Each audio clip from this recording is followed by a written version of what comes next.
Hi there. You're watching Sipping Off the Cuff on Tequila Aficionado Media. You're also listening to us anywhere where you download your podcast. I'm Mike Morales here in San Antonio. That gentleman sitting directly in front of me on my computer screen is Matt Metris in Rochester, New York. Matt, and I have the actual the distinction of breaking down and dissecting a brand new mezcal on the market. I'm really excited about this because by all signs it looks very interesting. It's called Busca, and it is a mezcal, artisanal mezcal. At least it's listed that way on the label. I'm gonna go ahead and just right off the bat, because I like what I see, I'm gonna nominate a brand of promise in the All right. labeling category because I think that's very sharp. Yeah.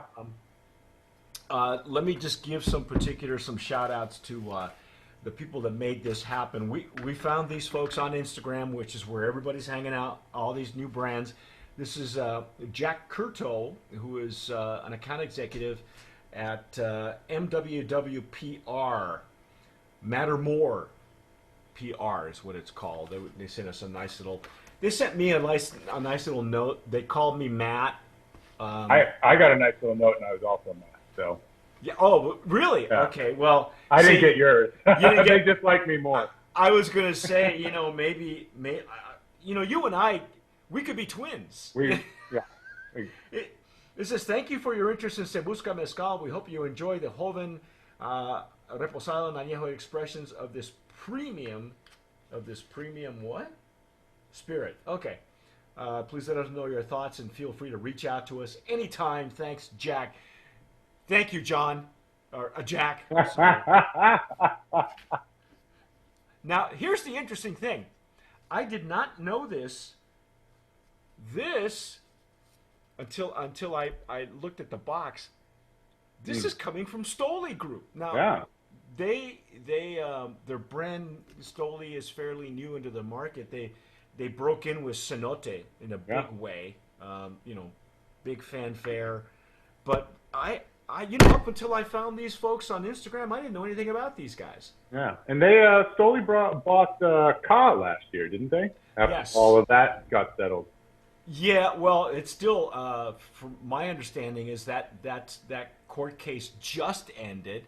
Yeah. Apparently, Dan Aykroyd wanted even more money from Ka and Stoli Group, Amber. I think the actual name of the company is Amber, I believe. The U.S. version is let's see here. If it's even telling me that, but it's not. Amber Beverage is what I've heard it. What I'd heard it called. Anyway, the thing about this one is right off the bat, it's an 80 proof mezcal. Okay, so technically speaking, they're calling this an artisanal mezcal. There are some subcategories now in the mezcal industry. I'm not sure if a gateway mezcal qualifies as artisanal, but if they're allowed to put it on the label, I'm going to go there. So that means what? That means they can't use an autoclave, and they can use a roller mill. Right. And I think they can't use stainless steel tanks either, right? I think so. There are certain characteristics that they need to follow. I think the best book that identified that was The Anatomy of Mezcal, which was written by the gentleman. We interviewed him. He is a scientist, and he is also responsible for Montelobos. So if you can find his book, it's in English and Spanish. I have the English version, and he actually signed it for me, which is really nice. But anyway, the website gives all this information very, very nicely. It is 100% Agave Augusta Folia, so it's Espadin, which, that's pretty standard. Pretty standard, yeah.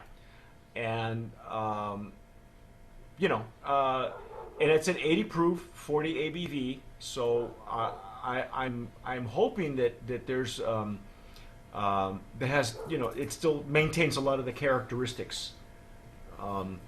But I'm going to go ahead and let's just Yeah, pour let's some do and it. see what we look like here, because I don't know if you can see any real bubbles in this thing. It's I got a little bit. a little bit, yeah. It's the bottle has this very fine, hammered look to it. Um, yeah, Oh, good cork pop. it's got a there, good yeah. cork on it. Yeah, I'm using my Estazo Jarrito 4 Me too. Mezcal. That's a pretty Obama pour there. Now that we're talking Yeah, about pour well, size. it's later on in the evening, and I don't dump these, and so I'll eventually get to these tonight. But holy cow! Wow, woo, hello. Um, what does the website say about their process? It doesn't go into a whole lot of it's a slick story. Okay, Yeah. The PR company's doing its job. Let's put it that way. Yeah, there's not a lot of detail about the process. I did find a different press release that at least covered aging a little bit, which is not also included on their website, but there's really no details about how it's being made, other than it's made in an unnamed distillery in Oaxaca. Yeah, it does give the name of the family, though. Yeah, I think. The interesting thing is they claim Busca means wanted. It does mean it is a phrase that is used like kind of like a wanted poster. Okay, so it's got that. They wanted to make it look like an outlaw kind of thing. They do talk about the revolution and how there in every revolution there's love, and they play a lot on the words. Sebusca also could be considered searching, okay, but they want to go wanted, as in outlaws, and Yeah. and we all know that the mezcal was akin to moonshine for a long time, and in some states like Sonora that people were actually executed for producing bacanora, which is another moonshine. I like what it looks like, though. Yeah. Got some really clings to the side of the glass. Yep.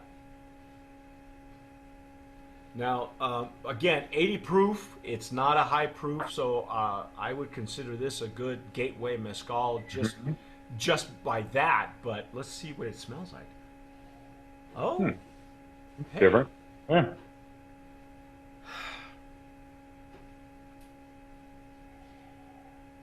If I read the website correctly, they are pit roasting it, the agave. Okay.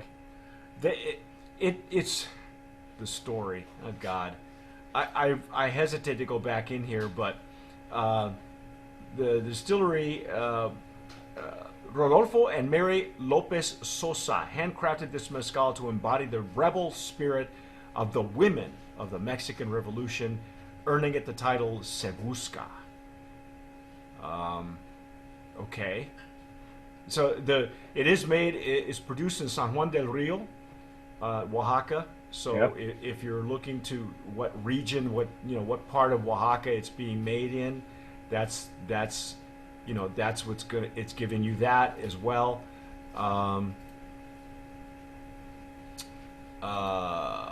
What else are they telling us?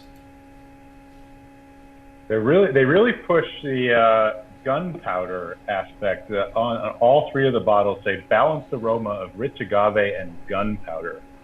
I don't know if that's trying to tie into the revolution theme or what they're looking for there. Yeah, they're using what, mesquite wood, I think. Yeah, I think so. I don't know about the gunpowder. I think that's a fallacy. I think I think they're making that up as they go along. That's something that I think the PR company thought. I don't see it happening. I don't think anybody No. in the business, whether they're making a gateway mezcal or something more ancestral, nobody's going to use gunpowder. Yeah. But it sure sounds romantic, doesn't it? It sure does, right? Yeah. Marketing's half the battle in an industry where there's a lot of bottles on the shelves. You know what I mean? Yeah. This smells completely like it's got a little bit of smoke, Yep. touch of smoke. It's a lot of espadín though. Mm-hmm. Are you getting any alcohol in it at all? Yeah, I'm getting a little bit. It's sweet though. It's sweet on the nose. It definitely is. Yeah.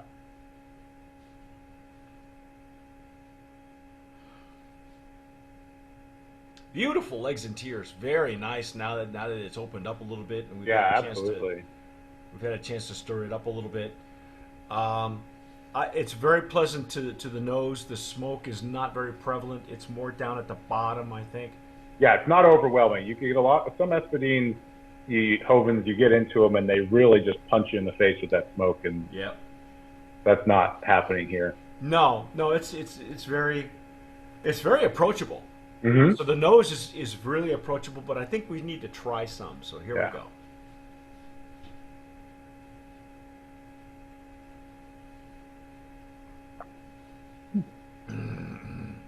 Oh, wow.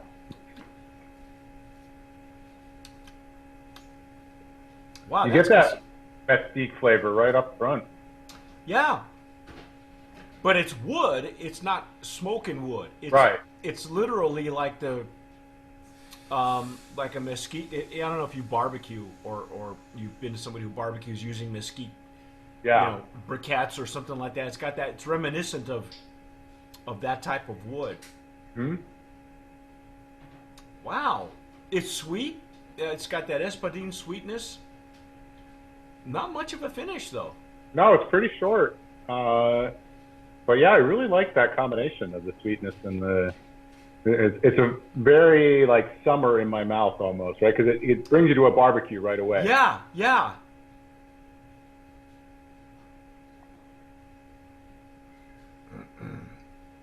And up here in New York, we can use summer anytime, right? I think it's probably starting to warm up where you are, but not Yeah, so much up here yet. Well, I think you and I have talked before. We only have like maybe 4 weeks of winter, and it doesn't happen all 4 weeks at once. It's like 2 weeks on, 1 week off, and then it's been our trees have flowered. Everything's blooming out here. It's Yeah.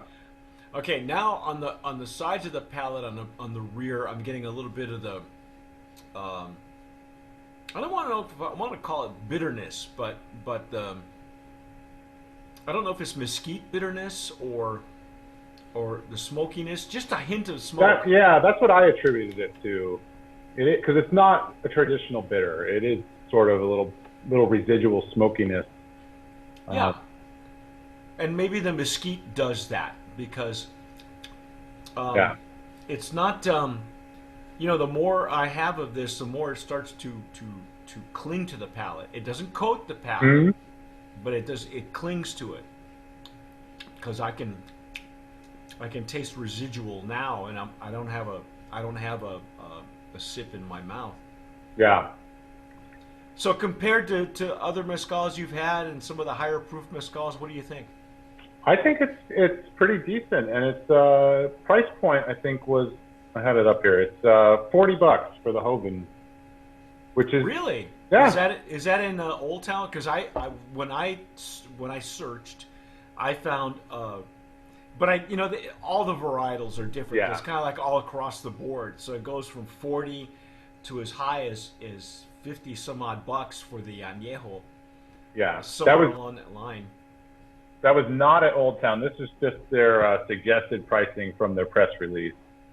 Okay. When I did the search on Google, because they didn't send us any POS, any information, so besides flying blind, we see what else is available online, and you'll get a selection of price points, and it really does range anywhere from 40 to as high as the mid 50s, I believe. Yeah. Best price I saw on any of those was at Old Town Liquor. So Old Town being in San Diego, if you're a collector, if you buy online, you've probably at one time or another bought from Old Town Liquors, which is a shrine. You really, Absolutely. if anybody's ever not been to San Diego and you're a tequila or mezcal nut, you need to go visit Old Town Old Town Liquors, because you won't want to come back. Yeah, it is $39.99 on Old Town's website. No kidding. See, Yeah. what I tell you. So best price scenario. Of course, don't forget you'll be paying for postage and handling and all that. So, and delivery. Right. $19 shipping if you get just that. But Old Town, if you order a couple $100 worth of stuff, the shipping price comes way down. So. Not that I know that. Matt, sure. How would you know that? So what do you think? Would you have this behind the bar? Yeah, I would. I think that's what makes them. It's a good approachable price point. It's a good segue mezcal, and I think it would the barbecuey mystiqueness would make for some interesting cocktails. And I know you're always going to ask me what I would put in it, and I'm not really sure what I would put it in. Yeah. But it would be neat to play around with it. Well, they do have a cocktail section in their website as well. So they do. If you're at a lack for ideas, then certainly search the website. So this is a Joven balancing the aroma of rich agave and gunpowder. See, I don't buy that. No. Because gunpowder to me is 4th of July, or in this case, in San Antonio's case, the New Year's Eve. There are more fireworks that go off on New Year's Eve here around us than at the 4th of July. Yeah. But you know what that residual gunpowder smell is like, right? The next day, everybody's stuff is still out in the street somewhere, and I don't smell gunpowder. I smell more mesquite. So I'm not gonna. I'm. I don't know if I want to. I don't know if I want to.